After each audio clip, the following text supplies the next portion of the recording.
O galo moura, ele é uma espécie específica do gênero galo ou uma subespécie da espécie galo? E se sim, qual seria o nome científico do galo moura? Seguinte, na árvore etiológica existem 4 espécies básicas. Galos banquiva, que vou dizer o nome das 4, depois das especificidades. Galos banquiva, Galos Lafayette, Galos Pirineus e Galos vários.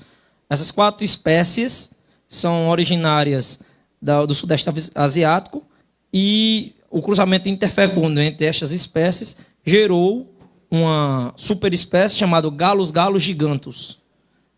E dentro dessa espécie, dessa grande árvore, existe o Galos banquivas, que a partir daí o galo moura se origina através de cruzamentos interdescendentes geográficos. Um exemplo clássico. O galo moura brasileiro, ele difere visualmente do galo tailandês. Mas quando você vai ver a árvore genealógica, ele se assemelha em 99,7%. Então, eles são descendentes diretos da mesma árvore genealógica. Entendeu? A ave doméstica, que é o galos domésticos, ele é uma subespécie do galos banquiva. Então, ele é uma seleção invertida do que seria o nosso galo moura. O galo moura ele é naturalmente agressivo. O caipira, esses galos de granja, todos eles são subespécies que foram selecionadas com finalidade de produção de ovo ou finalidade de produção de carne. Mas, para você ter uma ideia, o quão importante é a árvore genealógica do galo moura, que acredito que você lembra que há 8 anos atrás houve um surto de gripe aviária e que grandes plantéis de ave comercial foram extintos. E as únicas aves que eram naturalmente resistentes a esses vírus eram os galos da genética moura. Então, foi feita uma resseleção utilizando a genética dessas aves para aliviar a consanguinidade dentro dos plantéis comerciais. Então, a genética do galo moura é extremamente importante para se manter o padrão de ave comercial. É por isso que uma das nossas grandes batalhas é mostrar que esse animal ele não deve, em hipótese nenhuma, ser extinto. Ele deve ser preservado. E, devido às suas características únicas e singelas de agressividade, muito pouca gente se predispõe a fazê-la. E o grande potencial genético dela está sendo perdido, porque, infelizmente, eu vou lhe dar uma estatística bem simples. Um país onde o combate das aves é tido como esporte nacional, República Dominicana, no Caribe. Estima-se que, dados estatísticos oficiais de lá, que um galo pode morrer durante o combate em 7% das ocasiões. E ele pode morrer pós-combate em 13% das ocasiões. Então, em exemplos clássicos, de cada 100, 7 podem morrer durante o combate, 13 pós-combate. Eu vou lhe dar uma estatística brasileira. 100% das aves apreendidas pelas autoridades policiais são mortas. Então, não existe nada que cause mais mortalidade e morbidade dentro das aves do que as apreensões. E, infelizmente, elas têm acontecido de maneira exacerbada, de maneira inconsequente e de maneira apenas de se justificar a ação policial. Eu vou, é fácil, eu faço.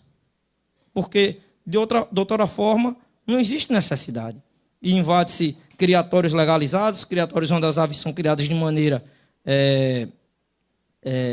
ordeira, pacífica. Se invade, coloca os galos dentro dos sacos, levam para apreensão policial, como aconteceu no meu estado. 225 aves foram apreendidas, foram feita aquela questão midiática completa. 2 dias depois, os funcionários do órgão ambiental que foi feita a apreensão olharam para o vamos fazer com esses galos aqui. Senão, cavam um buraco aí e jogaram dentro. Vivos, enterraram. Aconteceu um caso no norte em que os galos foram jogados vivos dentro de forno de padaria. É contra isso que nós estamos nos levantando. É contra essas situações. Muitas das vezes os protetores dos animais chegam e dizem que nós praticamos atrocidades. Mas a atrocidade maior é isso. Entendeu? Esse é o nosso desejo, esse é o nosso seio de chegar, de revolta, de chegar e dizer, muitas das vezes são aves que nós temos nós temos não, é verídico. Ninguém ama mais suas aves do que essas pessoas que estão aqui. Elas se predisporam a sair de suas casas para virem aqui, para lutar pelo que elas acreditam.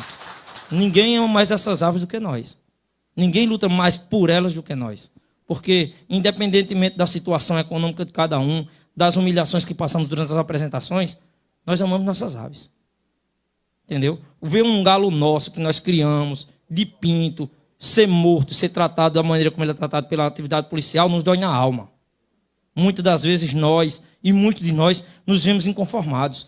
Porque quando ela vem a entrar numa situação dessa, é como se uma parte da gente estivesse morrendo também. Então, esse é o estilo de revolta que nós sentimos hoje. E desculpe pelo prolongamento na resposta.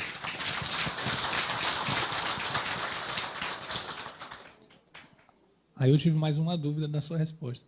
Então, o galo-mura não é uma espécie natural, ele seria uma subespécie derivada de uma manipulação genética natural, né? De cruzamento de várias outras espécies, e daí vem o galo-mura, é isso? Na realidade nós, como melhoristas, nós temos que avaliar a seleção natural em cima não do melhor nem do pior, mas sim em cima do mais apto. Então, naturalmente, qualquer espécie se forma em cima dessa característica. Dentro do seu ambiente, um ambiente específico, existem características que vão facilitar com que esse animal se prolifere, ou seja, venha a completar seu ciclo biológico completo, nascer, crescer, reproduzir, envelhecer e morrer. E quanto maior esse percentual de reprodução, maior essa seleção natural. A seleção do galo-mura, ela não foi feita em cima da agressividade. Ela foi feita em cima dos indivíduos, o famoso mediano. É aquele animal que tem maior condição de adaptabilidade. Um exemplo clássico. O galo banquiva, que é considerado o galo banquiva, que é do sudeste asiático, vive nas florestas, eles são aves menores com asas maiores. Então, eles são perfeitos voadores. As aves que nós temos aqui, seria uma cepa biológica, são aves com pescoço maior, pernas maiores, asas mais curtas. Então, seria um corredor natural. Então, essas características não foram definidas por seleção artificial, e sim por seleção natural. As aves que vivem no nosso bioma, que, por exemplo, aqui no nível do Nordeste é um bioma de caatinga. Então, as árvores são mais baixas, naturalmente, como foram criadas soltas, elas desenvolveram a característica de corredores mais do que de voadores. Então, não foi o homem que definiu as características do galo-mura. Isso foi feito quase que ao acaso. A única coisa em que o homem tem como melhorista são as aves comerciais, tidas aves comerciais. Um exemplo, as aves que conseguem pôr 330 ovos por ano, e a ave que consegue converter a ração em alimento, que consegue um peso corpóreo nos primeiros 50 dias, com a conversão alimentar de 1,8. Então, a seleção natural feita pelo ser humano está diretamente ligada à parte comercial. A seleção natural, que é o galo-mura, foi feita utilizando um processo natural, que é o mais adaptável prospera. A outra dúvida que eu tenho está ligada ao que o Dr. Isaac até falou da tribuna. O fato da agressividade quando ele se depara com outro macho, né? Por que isso acontece? Outros animais para proteger o território, para proteger sua família, né? Por que isso acontece, dessa agressividade? Ou, se ele não externar essa agressividade, isso é maléfico para ele de alguma forma, ou essa agressividade ela é externada necessariamente para uma proteção e autodefesa? Pronto. É o seguinte, como eu falei, alguns dados das nossas pesquisas na universidade, elas ainda não foram publicados devido a serem dados que, por exemplo, eu ainda sou acadêmico do curso de medicina veterinária, uma parte dessa pesquisa vai ser minha monografia. Então, não foi publicada ainda em artigos, mas uma das pesquisas que foram feitas foram pesquisa comportamental ambiental. Nós colocamos as aves nesse teste de tela, num ambiente claro, e ela brigou. Colocamos num ambiente escuro e ela brigou. Colocamos, assim, num ambiente de floresta, de mata, ela brigou. Colocamos dentro d'água, numa piscina, e ela brigou. Então, a agressividade do galo, mostrando esse teste comportamental, nós mostramos que não é territorial. Ele não briga pelo seu território, entendeu? Ele não está brigando aqui, ó, esse quadrado aqui é meu, se eu for para outro local eu não vou brigar. Tanto que é essa a principal característica dos principais torneios que acontecem. As aves são levadas para outros locais onde elas nunca tiveram, e elas expressam essa agressividade natural. Quanto a essa questão intrínseca dessa agressividade ser focalizada, um exemplo clássico. Por que é que o galo briga? Porque é da vontade dele. Se ele não brigar, ele começa a apresentar transtornos? Começa. Um dos principais transtornos que afetam aves que não têm um contato natural, ou seja, essa expressão, esse contato de agressividade, é a automutilação. Existem casos de galos que não conseguem deixar a cauda crescer. Ou ele se estressa tanto por falta de desempenhar esse processo agressivo que eles começam a arrancar as próprias penas. Começam a desempenhar comportamentos anormais, como, por exemplo, bater em animais mais jovens, bater nas galinhas.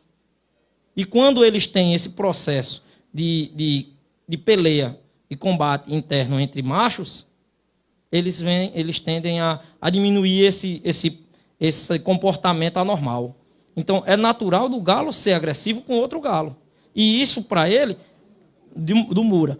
E, na realidade, até o galo comum, se você adensar ele também se torna agressivo. Visto que em granjas comerciais, por exemplo, nas matrizeiras, onde se trabalha um galo para 10 galinhas, se você aumentar esse adensamento de um galo para 6 galinhas, os próprios galos, mesmo de área comercial, eles começam a ser agressivos. Mas aí é uma questão de agressividade intrínseca ao fêmea. No galo Mura, não. É um intrínseco ao indivíduo. Independentemente da situação, um exemplo clássico que isso já foi feito diversas vezes, um exemplo, eu lhe dou 12 ovos, embriões ainda não formados. Você leva para sua casa, choca, cria-os num ambiente mais perfeito possível, eles comem juntos, se esconjuntam, brincam juntos. Os machos, em geral, crescem um pouco menos do que as fêmeas no primeiro período. Então, nesse período agora, no período inicial, as fêmeas até apresentam um comportamento agressivo, mas normalmente elas cessam. Quando eles vão se aproximando da puberdade, independentemente do que vem acontecer com ração à base de triptofano para diminuir estrógeno, o que vem acontecer? Quando eles chegam no período de puberdade, é natural deles brigar. Independentemente do que faça, se você sai de casa, deixa eles lá tudo bonitinho, quando você volta, está todo mundo no pau. Então, é uma coisa natural deles. Eles são, como eu volto a frisar, eles são parcialmente tolerantes ao contato físico, ao contato visual, e completamente intolerantes ao contato físico. Se você encostar, se eles conseguirem acesso um ao outro, nada consegue impedi-los que eles parem de brigar. Então, é uma coisa que muitas das vezes é difícil para nós seres humanos entender isso. É um processo natural e fisiológico dessa espécie. Tentar evitar isso é como evitar de um peixe de nadar. E infelizmente, a sociedade humana, devido ao seu grande adensamento, ela começa a apresentar desvios comportamentais a si próprios e estão fazendo com que esse desvio comportamental psicológico passe para as outras espécies. É por isso que hoje nós vemos categorias de pessoas que têm a si próprio como parâmetro universal para tudo, onde querem, um exemplo clássico, eu trabalho na área comercial, o cara chega para mim e diz, eu quero uma ração natural para gato. Para qualquer pessoa, pode perguntar aqui, qual é a ração natural de gato? Ele vai dizer, carne. Se eu disser que é carne, o cara quer dar em mim. Não, porque meu gato não pode comer carne. Isso é um trejeito sentimental da pessoa que ele quer impor a outro ser vivo. A alimentação natural de um gato é produto de origem animal. Se você vem atrás de uma alimentação natural para gato, é isso. Mas não, ele quer que coloque mamão, manga, jaca. Quer dizer, você quer mudar ao seu prazer a fisiologia do outro animal. E isso, para mim, no meu modo de ver como zootecnista, é um erro. Entendeu? Isso é o que muitas vezes nós criticamos, é a utilização do homem como parâmetro universal, que ele não é. Deixa eu só mais uma pergunta aqui. Já entendi a parte biológica e fisiológica. Eu queria fazer a pergunta ao sociólogo. Até com base no que o doutor... Esqueci o nome do doutor da OAB. O doutor Emanuel falou, né? Não, professor. Com relação à as rinhas de galo no Brasil especificamente, né? Essa externalidade da agressividade necessariamente está ligada a quê? A satisfação dessa fisiologia natural do galo, a esporte ou prática de aposta no Brasil? Eu não tenho conhecimento sobre esse fato, entendeu? Até porque, como eu disse, eu restringi minha fala à interpretação antropológica, né? A apresentação simbólica disso. Sobre esse fato aí, eu não sei, não tenho contribuições. Exato.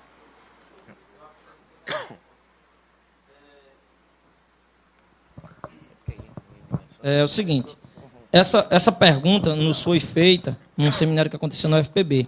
Se a sua pergunta foi se a briga de o combate das aves a nível de Brasil ele é feito em cima dos valores das apostas, se do prazer do proprietário em ver o animal brigar, ou se é uma coisa intrínseca. Na realidade é o seguinte, parafraseando, eu acho que foi Zé Carlos de Abreu que disse que o galo de briga é o cavalo de corrida do pobre. Foi Machado de Assis, exatamente, obrigado. Foi Machado de Assis que disse que o galo de briga é o cavalo do pobre. Então, independentemente do valor apostado, dentro da sociologia, apenas em tese brigam os galos. Na prática, é quase um confronto entre pessoas. É muito mais um ideário. Eu vinha discutindo isso com colegas que trabalham na mesma área e nós chegamos à seguinte conclusão, que para muitos de nós é muito mais importante vencer do que ganhar o dinheiro. Para a gente o importante não é aquilo. Lá nos locais dos eventos, nós não vamos buscar o dinheiro do nosso pão de cada dia. Nós não vamos atrás de uma condição econômica melhor. Nós não estamos lá atrás de ascensão econômica. Nós estamos atrás de uma cultura que é nossa. Ver uma ave combater, para nós, equivale a um jogador de futebol ganhar a Copa do Mundo.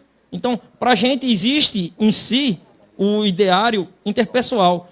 Aquele galo que é nosso, que está lá se apresentando, ele tem em nós a sua imagem. Então, para a gente é muito mais importante ganhar do que propriamente o valor econômico. Então, é por isso que nós dizemos que nós verdadeiramente amamos nossas aves. Independentemente de qualquer coisa, nós estamos com elas para o que deve é.